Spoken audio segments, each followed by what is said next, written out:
पाकिस्तान के army chief general Asim Munir का America का विजिट, और कल ये तस्वीर सामने आई जिसमें हम देख सकते हैं कि आर्मी चीफ और ISI chief Nadeem Anjum America के सेक्रेटरी स्टेट ब्लिंकन के साथ खड़े हैं बड़े खुशगवार अंदाज में। हम देखेंगे आज की इस वीडियो में कि वो कौन कौन से ऐसे मैटर्स हैं जो इस मीटिंग में अंडर डिस्कशन थे। पाकिस्तान और United states of America. Army chief की मुलाकात अमेरिका के टॉप डिफेंस ऑफिशियल्स और डिप्लोमेट से हुई है, जिनमें उनके जो chairman joint chief of staff है जनरल चार्ल्स क्यू ब्राउन वो शामिल हैं। इसके अलावा अमेरिका के जो वजीर दिफा हैं general Lloyd Austin, retired general Lloyd Austin, जो इस वक्त बहुत की पोजीशन पर हैं, जो कि डायरेक्टली इजराइल और फ़लस्तीन की जंग को भी देख रहे हैं, उनसे भी मुलाकात हुई है। और इसके अलावा ये पिक्चर ऑलरेडी सर्कुलेट कर रही थी कि अमेरिका के वजीर खारजा के साथ, जिसमें आईएसआई चीफ नदीम अंजुम भी थे।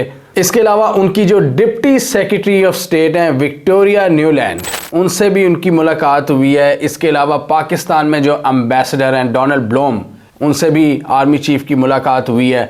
और deputy national security adviser Jonathan Finer, इन लोगों से आर्मी चीफ ने अहम मुलाकातें की हैं। आईएसपीआर के मुताबिक दोनों साइड्स के दरमियान इंपॉर्टेंट डिस्कशन हुई है, जिसमें रीजनल सिक्योरिटी इश्यूज हैं, ग्लोबल सिक्योरिटी चैलेंजेस हैं, इसके अलावा ऑन गोइंग कॉन्फ्लिक्ट्स इस वक्त जो जारी हैं, हम इसकी डिटेल्स आगे देखेंगे। और इसके अलावा बायलैटरल कोऑपरेशन में जो डिफरेंट अपॉर्चुनिटीज़ हैं उनको एक्सप्लोर करने की बात हुई है, ये भी हम आगे देखेंगे। डिफेंस ऑफिशियल से मुलाकात के वक्त पाकिस्तान के जो काउंटर टेररिज्म के हवाले से इक़दामात हैं उनको डिस्कस किया गया है। जो रीजनल सिक्योरिटी है, टीटीपी, टीटीए, पाक अफगान बॉर्डर, जो डिफरेंट चैलेंजेस आ रहे हैं उनको भी डिस्कस किया गया है। और इस हवाले से दोनों साइड्स में ये इत्तफाक हुआ है कि जो म्यूचुअली बेनिफिटेड एरियाज़ हैं उन पर मिलकर काम किया जाएगा, उनको एक्सप्लोर किया जाएगा कि कहाँ कहाँ हम मिलकर काम कर सकते हैं। आर्मी चीफ ने यह भी कहा कि पाकिस्तान और अमेरिका को एक दूसरे का पर्सपेक्टिव समझना चाहिए और जहाँ जहाँ चैलेंजेस है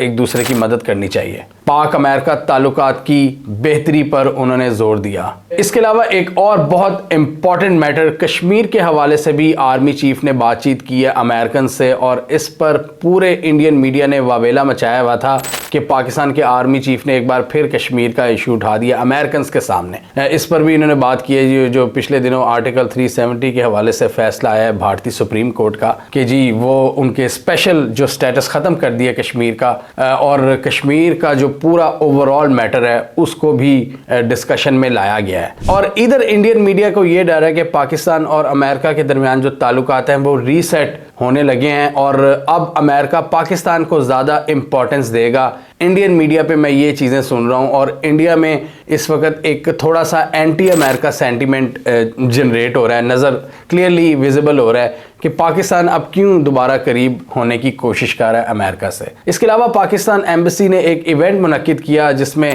आर्मी चीफ ने इंटरेक्ट किया पाकिस्तानी कम्युनिटी से और कुछ प्रोमिनेंट जो पाकिस्तानी से उनसे मुलाकात की। अब यहाँ पर कुछ अमेरिकन्स का भी तबसरा देख लेते हैं। माइकल कूगलमैन जो कि वो भी बड़े एक अहम आवाज़ समझे जाते हैं पाकिस्तान में अमेरिकन्स की, क्योंकि अमेरिका ने हर रीजन में अपना एक बंदा रखा होता है। एक तो एम्बेसडर होता है, इसके अलावा कुछ एक्सपर्ट्स होते हैं, कुछ एनालिस्ट होते हैं। तो माइकल कूगलमैन पाकिस्तान के हवाले से आप कह सकते हैं एक वो आवाज़ है जिस पर रिलाई किया जा सकता है कि वो वही बात लिखेंगे जो कि यूएस इस्टेब्लिशमेंट की तरफ से आती है। तो उन्होंने फॉरेन पॉलिसी मैगजीन में एक आर्टिकल लिखा है और उसका टाइटल ये है Pakistan army chief comes to Washington. इसमें इन्होंने कुछ दिलचस्प पॉइंट्स उन्होंने उठाए हैं। उन्होंने कहा कि इस वक्त इस मौके पर विज़िट कर रहे हैं आर्मी चीफ पाकिस्तान के, जबकि हालात पाकिस्तान और अमेरिका के दरमियान कोई इतने स्पेशल नहीं है, ना कोई ज़्यादा चैलेंजेस हैं, ना कोई बड़ी अपॉर्चुनिटीज़ हैं। तो वो ये कह रहे हैं कि इसमें ना एक्सप्लोर करने की कोशिश की जा रही है कि कहाँ कहाँ पर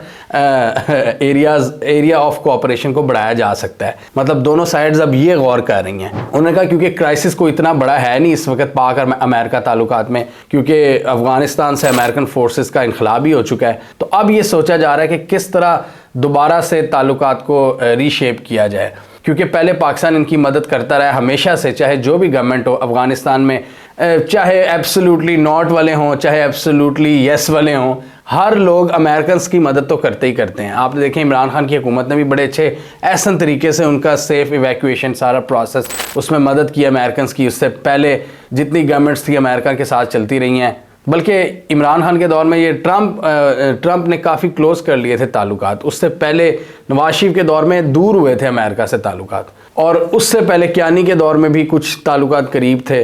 तो ये चीज़ जाहिर करती है कि कोऑपरेशन कहीं ना कहीं अमेरिकन के साथ रहता है। तो अब ये स्टेज आ गई है कि समझ नहीं आ रही कि कहाँ पे कोऑपरेशन करें। एक तो बहुत बड़ा एरिया ऑफ इंटरेस्ट पाकिस्तान के एंगल से ये है कि पाकिस्तान को इकॉनमी में मदद चाहिए। IMF ने जो मदद की है पाकिस्तान की, वो भी अमेरिकन के कहने पे ही की है। एक जो डील हुई है $3 बिलियन की, वो अमेरिकन की उसमें मर्जी शामिल है। और इस वक्त अगर आर्मी चीफ की बात करें तो उनका भी एक फोकस है इकॉनमी की तरफ। Special investment facilitation council SIFC, उसमें आर्मी चीफ फुल लगे हुए हैं। तो वो एंगल भी है कि इकॉनमी की भी बात ऑब्वियसली की होगी। ये माइकल कुगलमैन लिख रहे हैं, और वो ये भी कह रहे हैं कि अभी फ्यूचर अनसर्टन है कि ताल्लुकात किस तरफ जा सकते हैं, क्या नई पॉसिबिलिटीज़ हो सकती हैं कोऑपरेशन की। और वो कह रहे हैं कि अभी पिछले 2 साल हो गए हैं, इन दोनों को कोई ख़ास एरिया मिला नहीं है जिसमें ये मिलकर कोऑपरेट कर सकें। एक तो US बेसिस की डिमांड कर रहा था आज से 2 साल पहले कि हमें बेसिस दें, हमने दहशतगर्दी के हवाले से इनको लड़ना है। पिछली गवर्नमेंट ने इनकार कर दिया था। और अभी ये जान अचकज़ई साहब जो बलूचिस्तान के इंटरिम इंफॉर्मेशन मिनिस्टर हैं, उन्होंने एक सजेशन दी थी कि ये जो हमले बहुत ज़्यादा बढ़ गए हैं अफ़गानिस्तान की तरफ से, जो अफ़गानिस्तान बेस्ड मिलिटेंट्स की तरफ से, तो इन पर पाकिस्तान को फिर अब खुद एक्शन लेना चाहिए, स्ट्राइक्स करनी चाहिए, अमेरिका को मौका देना चाहिए। तो अभी ये नहीं हम कह सकते कि आर्मी चीफ से इस तरह की कोई डिमांड की होगी अमेरिका ने कि नहीं। और ये भी सर्टेनिटी से कहना बड़ा मुश्किल है, क्योंकि अमेरिका ऑलरेडी इस वक्त 2 जंगों में फंसा हुआ है, एक यूक्रेन और एक इज़राइल। तो यहाँ पर वहाँ ऑलरेडी अमेरिका का फोकस बहुत ज़्यादा है। तो यहाँ अब अमेरिका जो पिछले 2 साल वाली शिद्दत थी, अब वो शिद्दत अमेरिकन की है कि नहीं, ये हम कुछ नहीं कह सकते कि अमेरिका वापस अब पाकिस्तान से मुतालबा करता है ड्रोन बेसिस का। जबकि पाकिस्तान दूसरी तरफ देखें तो काफ़ी ज़्यादा फ्रस्ट्रेट हो चुका है जो अफ़गानिस्तान बेस्ड मिलिटेंट्स हैं उनकी जानिब से। पाकिस्तान आए दिन इन पर इल्ज़ाम भी लगा रहा है अफ़गानिस्तान की अबूरी हुकूमत पर, और वो डिनाई कर रहे हैं। अमेरिकन को ऑब्वियसली अफ़गानिस्तान में पाकिस्तान की ज़रूरत है बहुत सी जगहों पर, क्योंकि अमेरिका वहाँ पर अपना एक असर व रसूख कायम रखना चाहता है। और अमेरिका ये भी देख रहा है कि चाइना बहुत तेज़ी से तालिबान के साथ अपने ताल्लुकात को बेहतर कर रहा है, तो उसको काउंटर करने के लिए अमेरिकन को पाकिस्तान की ज़रूरत पड़ेगी। क्योंकि अगर अमेरिका आता है वापस किसी न किसी रोल में, तो पाकिस्तानियों से तो सबसे पहले वो रब्ता करते हैं कि यार हमें बताओ हम कहाँ पे अकोमोडेट हो सकते हैं, आप हमें कहाँ पे अकोमोडेट कर सकते हो। फिर वो पाकिस्तान अपनी मर्जी से पाकिस्तानी कहते हैं कि हम यहाँ पर आपको जगह दे सकते हैं यहाँ पर। या आप देख लें जनरल अयूब के दौर से फिर ज़िया, मुशर्रफ और फिर कियानी, राहील शरीफ, ये सब ने अपनी अपनी मर्जी के मुताबिक जगह दिया है अमेरिकन को। तो यहाँ पर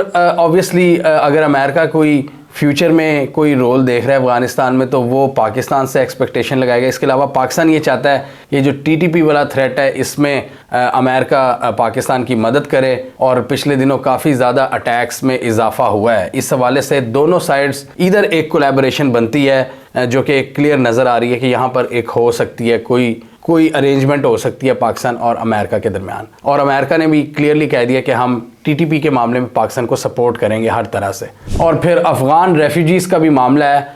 हमने इस वीडियो में डिस्कस किया था कि पाकिस्तान तो सबके साथ एक ही जैसा इक्वली ट्रीट करना चाहता है, लेकिन US पाकिस्तान से रिक्वेस्ट कर रहा है कि ये 25,000 टैलेंटेड और स्किल्ड अफ़गान्स हैं, इनको अभी ना निकाला जाए, इनको कहीं ना कहीं अकोमोडेट किया जाए, कुछ आप रख लें कुछ हम रख लें, तो अभी इनको फ़ौरन ना निकालें। और थोड़ा सा इस हवाले से भी बात की जा रही है कि जो पाकिस्तान का ये डिसीजन है अफ़गान्स को एक्सपेल करने का, अफ़गान मुहाजिरीन को, इसको भी थोड़ा सा शायद इसको स्लो किया जाए, इसको एकदम एक एब्रप्टली ना किया जाए। तो US इस हवाले से भी पाकिस्तान से कुछ उम्मीदें लगा रहा है कि पाकिस्तान इनकी बात माने इस पूरे प्रोसेस को लेकर। इसके अलावा कुछ एक्सचेंज प्रोग्राम्स भी हैं जो कि मिलिट्री ऑफिशियल्स के जो ट्रेनिंग हासिल करने जाते हैं पाकिस्तान के जो मिलिट्री ऑफिशियल्स हैं अमेरिका में, उस हवाले से भी कुछ इंटरेस्ट की बातें हैं। कुछ डिफेंस एड भी होती है, मिलिट्री एड, वो काफ़ी हद तक तो यूएस ने बंद कर दी हुई है। और इमरान खान के दौर में जब ये विज़िट हुआ था, ट्रम्प के दौर में, वहाँ पर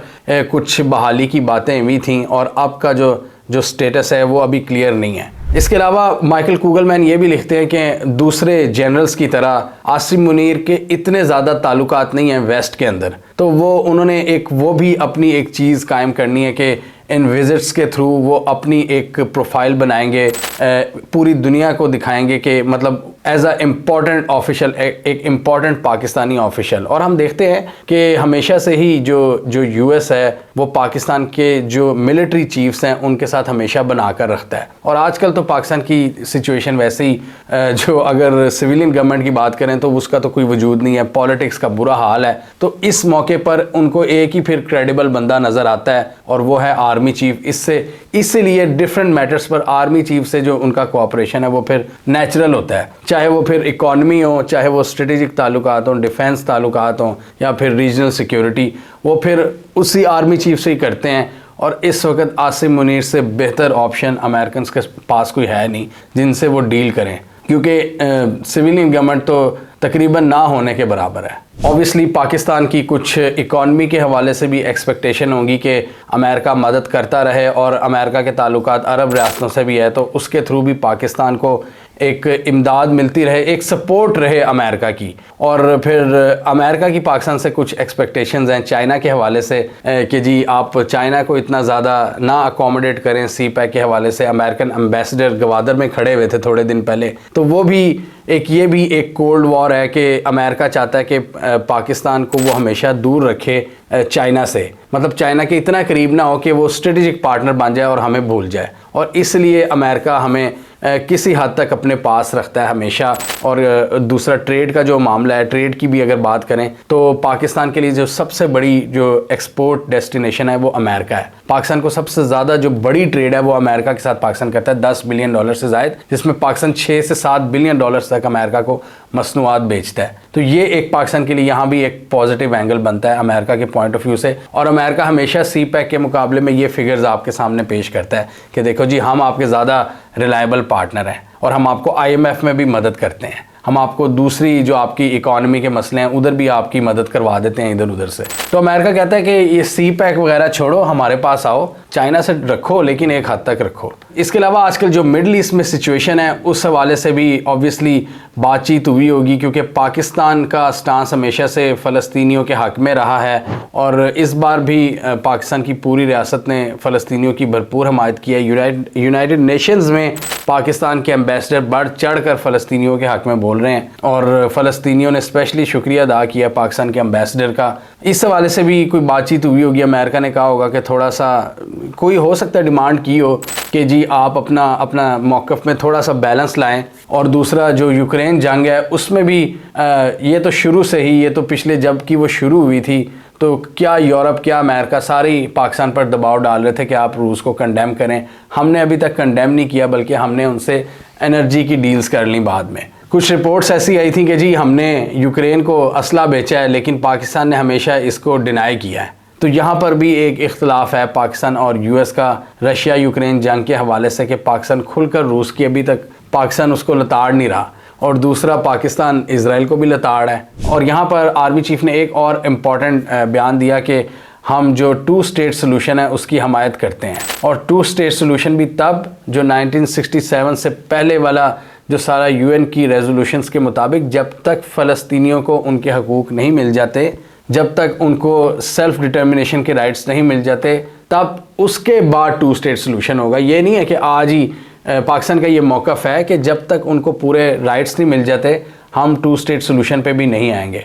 इसके अलावा पाकिस्तान में कुछ पॉलिटिकल टर्मोइल है। पाकिस्तान की जब पॉलिटिकल क्राइसिस होता है तो फिर इकोनॉमिक क्राइसिस भी जन्म लेता है। अभी इलेक्शंस की भी बातचीत हो रही है और बहुत सी चहमगोइयाँ ये भी चल रही थी कि यहाँ पर इलेक्शन डिसाइड हो रहे हैं और वहाँ पर आर्मी चीफ US में बैठे हुए हैं, तो ये क्या खिचड़ी पक रही है।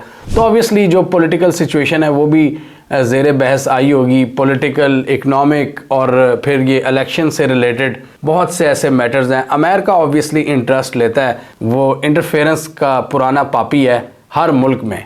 ये आपको क्लियरली नज़र आता है कि अमेरिका बहुत इंटरेस्ट लेता है पाकिस्तान जैसे मुल्कों में इंटरफेयर करके, और वो अपनी मर्ज़ी का वो अपनी मर्ज़ी थोपते हैं बहुत से मैटर्स में।